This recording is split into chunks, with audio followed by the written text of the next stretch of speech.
React करना चाह रहे थे। अब खैर कपिल मिश्रा अभी तो नहीं है हमारे साथ, लेकिन मैं ये कह रही हूँ कि वो कह रहे हैं कि जनता के बीच तो आप लोग जाते ही नहीं है, तो जनता के बीच जो मैसेज पहुंचाने की कोशिश आप कर रहे हैं, जो पिक्चर दिखाने की कोशिश आप कर रहे हैं, ये जनता भी समझ रही होगी कि पिक्चर वैसी ही है या फिर जनता के मन में कुछ और है।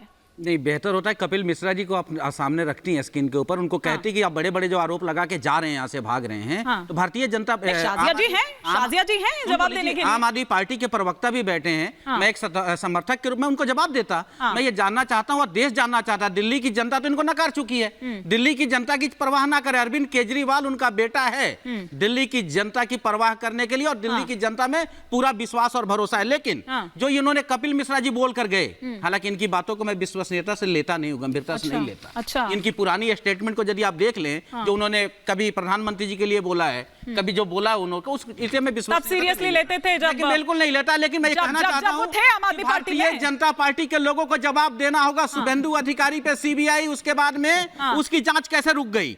मुकुल रॉय, बीएस येदियुरप्पा, राजाराव राठौर, विजय कुमार गावित, प्रवीण जावड़ेकर, छगन भुजबल, हार्दिक पटेल, ये सारे जो आरोप भारतीय जनता पार्टी ने लगाए थे, हेमंत बिस्वा शर्मा और अजीत दादा तो गोदी में बैठा लिए, 70,000 करोड़ के घोटाले को पकड़ लिया, और अरविंद केजरीवाल भ्रष्टाचारियों को कौन बचा रहा है? शाजिया जी केजरीवाल को जेल भेज दिया उस केस में जिसका ना तो कोई एफआईआर है, ना कोई मतलब है, ना कोई नामो निशान है, लेकिन अरविंद केजरीवाल जेल में रहेंगे। क्विक रिएक्शन दे दीजिए, फिर सूर्य मैथिल जी और धनेंद्र जी का भी मेरे को रुक करना है फटाफट से। क्विक रिएक्शन नहीं हिमानी जी, नहीं हिमानी जी आपने देखा, हिमानी जी आपने देखा, जैसे ही बात होने लगी शराब घोटाले की, जैसी बात होने लगी कि आतिशी क्यों नहीं जा रही हैं, झूठे इल्जामों के साथ एफआईआर करा रही हैं, क्यों नाम नहीं बता पा रही, पता नहीं बता पा रही, क्यों ईडी की जांच और कार्रवाई के बावजूद बेल हो गई है संजय जी की और बेल नहीं हुई है मनीष जी की, क्यों फैसला सुरक्षित रखा है? इस पर जब जवाब देते नहीं बने तो वही पुरानी कहानी जो 3-4 महीने से चला रहे हैं, वो चला रहे हैं। बता दीजिए, खुलासा कर दीजिए फटाफट से घनेंद्र जी। और आप खुद सोचिए, वो कह रहे हैं मानहानि के दावे की भी बात करते हुए, बल्कि उनके नेता जो हैं वो नजर आ रहे हैं, तो ऐसे में बता दीजिए, खुलासा कर दीजिए, आज ब्रेकिंग दे दीजिए, कौन वो नाम था जिसने फोन किया?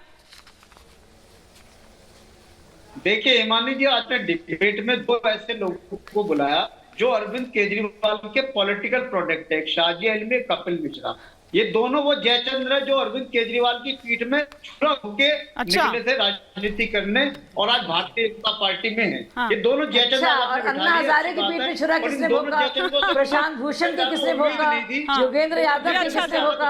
आप तो अन्ना हजारे की पीठ में छुरा भोग गए, आपने तो अन्ना हजारे की पीठ में छुरा भोग दिया, हमें तो जितना जलील किया गया, आपने तो प्रशांत भूषण को पिटवाया है। एक मिनट के लिए रोक रही हूं, आपको एक बड़ी खबर आ रही है, वापस लौट के कंप्लीट करिएगा घनेंद्र जी, कंप्लीट करिएगा। इधर दिल्ली जल बोर्ड टेंडर घोटाले में ईडी ने चार्जशीट दाखिल कर ली। अब देख लीजिए, मुश्किलें और बढ़ती हुई नजर आ रही है। ईडी की चार्जशीट पर राउज एवेन्यू कोर्ट ने संज्ञान लिया है। चार्जशीट में ईडी ने जगदीश अरोड़ा, अनिल अग्रवाल और चार्टर्ड अकाउंटेंट तेजेंद्र सिंह के साथ अन्य लोगों को आरोपी बनाया है। ईडी ने कहा है कि जगदीश अरोड़ा को 3 करोड़ 19 लाख रुपए की रिश्वत मिली है, जिसमें से उन्होंने 2 करोड़ रुपए दिल्ली जल बोर्ड के अन्य अधिकारियों और आम आदमी पार्टी को चुनाव के खर्च के लिए ट्रांसफर कर दिए थे। घनेंद्र जी, कोर्ट ने आरोपियों को जारी किया है समन, कल कोर्ट में होगी आरोपियों की पेशी। ईडी के मुताबिक जांच में यह पता चला है कि मेसर्स एनकेजी इंफ्रास्ट्रक्चर लिमिटेड ने जाली, नकली, झूठे दस्तावेज जमा करके ये बोली हासिल की। घनेंद्र जी, अपनी बात में ये भी ऐड ऑन कर लीजिएगा, फिर सूर्य मैथिल जी आ रही हूं। देखिए, ये जो एक्सटॉर्शन डिपार्टमेंट है, इसकी सच्चाई पूरा देश जान चुका है। कल ये एक्सटॉर्शन डिपार्टमेंट एक्सपोज हो चुके हैं सुप्रीम कोर्ट के सामने, देश के सामने, कि ये सिर्फ झूठे केस चलाते हैं, ये पॉलिटिकल वेंडेटा के तहत मोदी जी के दबाव में काम कर रहे हैं, ये भारतीय जनता पार्टी के कार्यकर्ता की तरह बिहेव कर रहे हैं। ईडी हो, सीबीआई हो, इनकम टैक्स हो, बीजेपी के कार्यकर्ता है। संजय सिंह की जमानत के लिए क्या कहेंगे? ईडी ने विरोध नहीं किया था। लोग परेशान हैं, कहानी को फैलाएंगे, जवाब देते बन नहीं रहा है। ईडी काम नहीं कर रही थी, बहुत फाड़ रहे हैं, आज हवाइयां चेहरे पे दिख रही हैं, साए साए साए हवाइयां। धनेंद्र जी के मुंह पर जो हवाइयां दिख रही हैं, साफ कहानियां लगी बयान कर रही हैं। लोकतंत्र करने के लिए झूठी कहानी भारतीय जनता पार्टी ने लिखी मोदी जी के कहने पे। अच्छा, कल नहीं लिखी थी ना, कल नहीं लिखी थी जब जमानत मिली, कल तो सब बैठ गए थे। एक सवाल का जवाब नहीं दे पा रहे हैं भाई साहब। हाँ, इनका एक्सटॉर्शन डिपार्टमेंट ज्यादा नहीं चलेगा। आपकी शक्ल क्यों आपकी शक्ल बता रही है क्या हाल हो रहा है आपका? कमेंट भी ढंग से नहीं आ पाया सूर्य आपकी शक्ल जो है मेरे गणेंद्र भाई ने जस्टिस गणेंद्र भारद्वाज के रूप में कह दिया ये ईडी जो है एक्सटॉर्शन डिपार्टमेंट है। अरे भैया मुझे इतना बता दीजिए, यदि ईडी एक्सटॉर्शन डिपार्टमेंट है तो सुप्रीम कोर्ट ने आपको बेल दी, आपको सुप्रीम कोर्ट में विश्वास हुआ ना, तो इसका मतलब जब सत्येंद्र जैन की और सिसोदिया साहब की बेलें रिजेक्ट की है तो इसका मतलब कोर्ट सही काम कर रहा है। और अभी आपने जयचंद वाली बात की, तो जयचंद कौन है?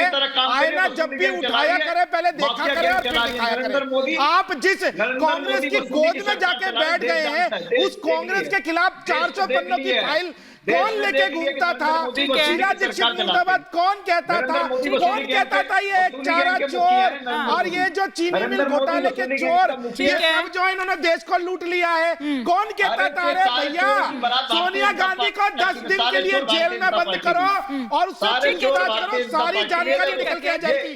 आप लोग पहले जब सत्ता में आने के लिए संघर्ष कर रहे थे तब आप कुछ बोलते थे, जब अपनी चोरी का पैसा बचाने के लिए वो सब काम करने को तैयार है जो और पॉलिटिकल पार्टी करते हैं। ठीक है भैया सुनिए, आराम से,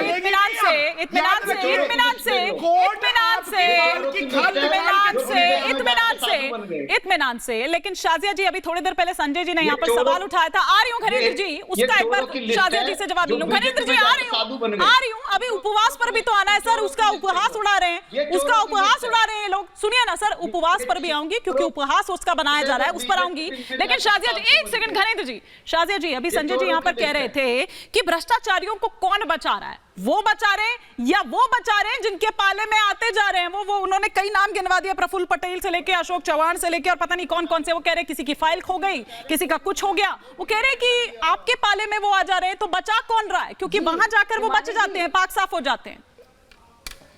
हिमानी जी एक मिनट, आपकी बात, ये तो बात 6 महीने से मैं सुन रही हूँ। और चलिए मान लिया जाए कि वो बचाए जा रहे हैं या नहीं बचाए जा रहे हैं, लेकिन ये तो बताइए जो इस मामले की बात हो रही है और जो जांच हो रही है, इसके सवाल से भागने की कोशिश क्यों हो रही है? देख लीजिए, ये नहीं आएगा किसी भी आपके सवाल का जवाब देते नहीं, क्योंकि यही षड्यंत्र साबित हो जाता है भारतीय जनता पार्टी का। एक करके सब एक साथ बोलेंगे तो नहीं चल पाएगा। एक बार शाजिया जी को जवाब देने दीजिए। इस मामले में मामला चल रहा है और कोई क्लोजर रिपोर्ट नहीं आई है, सिर्फ 2 में आई है क्लोजर रिपोर्ट। ऐसे 23 मामले हैं जिसपे अभी भी कार्रवाई चल रही है और एक भी क्लोजर रिपोर्ट नहीं है। आप पढ़ लीजिए, उसके मुताबिक सब कुछ है। और अगर सीबीआई केसेस हैं तो अगर 1-2 कम हुए, लेकिन बाकी अपनी जगह पर बने हुए। लोग जेल में क्यों टॉपिक को बदलना नहीं चाहती क्योंकि इनकी यही मंशा है कि इस टॉपिक से भागा जाए। कैसे बचे भाई? अरविंद केजरीवाल जेल में क्यों, आम आदमी पार्टी के लोग जेल में क्यों? लालू को क्या कहा था? साबित हो जाता है चारा चोर, अनाज चोर, ईडी भेजती भी है और आप ईडी रोकती भी है। ये चेहरा आपका उजागर हो चुका है देश की जनता के सामने, बिल्कुल क्लियर हो चुका है।